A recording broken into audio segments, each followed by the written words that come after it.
Shalom, shalom, call Lime La, Yahweh, Bahashem, Yahushai, Bahashem, Rakah Akwadash, double honors to the elders and apostles of Great Millstone. Shalom to your Akim in the faith, pushing forth this work in truth and sincerity. Lord, when this lesson's edifying and straight to the point.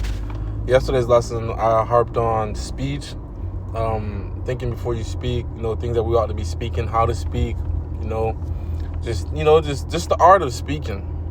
Because we not Esau, Edom, you know what I'm saying? We ain't trying to speak eloquently or nothing, but that was just something that I harped on because I just thought it changes our game as men, especially as men of the Lord, you know what I'm saying? People of society, we become more efficient. And, the Lord tells us how to conduct ourselves, you know what I'm saying? You don't want to be speaking, trying to get your point across to somebody, you got gum in your mouth, or, you got your mouth all moist. But enough of that. Today's lesson is about wisdom. And the benefits of wisdom, how we could use that to our advantage, and how it is used to our advantage unconsciously or subconsciously and consciously, you know what I'm saying? Unconsciously, because, it becomes such a habit that it's going by second nature, like you not eating certain foods, like that's not really something that you struggle with, Lord willing, if you've been in this thing for a while. It's kind of second nature. Like, you just don't eat pork. It's just what it, like, it's not even, you don't even go to explain. Like, you don't even go to script. Like, you should be far beyond that, if brothers can receive what I'm saying, So that's just the advantages of wisdom. It keeps us out of harm's way, and it gives us all the benefits and the cherishes of the Lord. That's what the Lord wants to give us, but you have to be on the right hand side of him. And the only way to be on the right hand side of him is to fear him. And he has to ultimately call you and have you sanctioned in his book.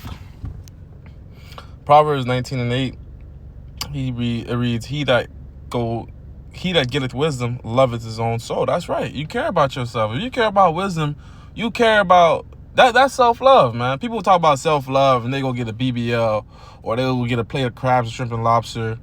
Self-love is getting in tune with the Most High. If you love yourself, that's gonna be the primary thing you do, because, for example, well, I'm not even going to get into analogies because my analogies kind of get long-winded and I kind of lose the point. But long story short, just thinking about an analogy just kind of almost lost my chain of thought. But it's self-care, man. Like, when you working out and your skin looking good and you eating well and all that's a representation that you caring for yourself. But the next level, of actually caring for yourself beyond this physical realm, is to actually get in tune with the Most High and fear the Lord and follow his ways. He that keepeth understanding shall find good.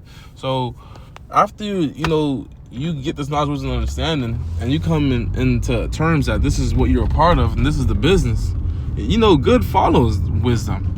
That's what wisdom is about. What do you think? You think dumb niggas are flourishing throughout their day-to-day basis with the decision makings that they do? Absolutely not. They're making poor decisions. They don't have any counsel. Just because you don't see a certain amount of results that you may expect, just by, being a man of the Lord in certain situations or at a certain period of time, doesn't mean good isn't being done and progress isn't being made. Remember, your treasures are definitely stored in heaven. And the Lord remembers all of our works, man.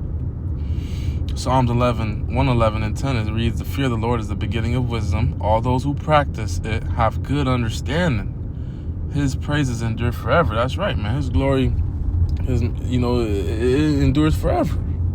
It says have good understanding. That's right. Ears to hear, eyes to see. Not just a fucking piece of human being, man. There's a whole bunch of piece of human beings on the planet Earth, man. Majority of people are just body bags, man. They just have these different senses, which everyone else has.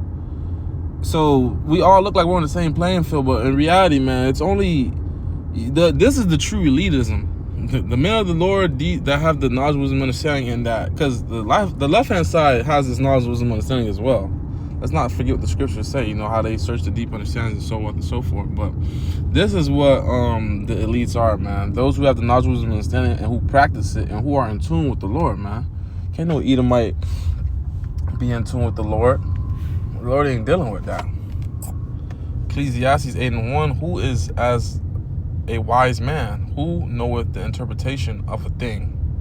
Hey, that's right, man. The wiser a brother is, the deeper they can make and better they could paint and understand it for you, and easier, man, rather than someone who's less wise. You know, a brother could put it in a way that you're gonna perceive it, that you could perceive it, not just put it in a bland way. You know, a brother could break it. It's like a spelling bee. You know, a wise child, when they're given a word, they could use it in a sentence. They know the syllables. They know the origins, the adjective, whether if it's a verb. You know, they get really into it. So that's the benefits of knowing knowledge, wisdom, and understanding. Not to just show forth that you're smart and so on, but it's to help. It's to aid. Yeah, this is the betterment of a nation. This is how the nation gets better, not by black power and all the folly that goes on in the black community in the name of advancement. This is advancement. You know, telling our people this is the right way to go. This is how you should be. You know, according to the Bible, not Esau, Edom, not me, not your mom. You know, according to the ancient Bible.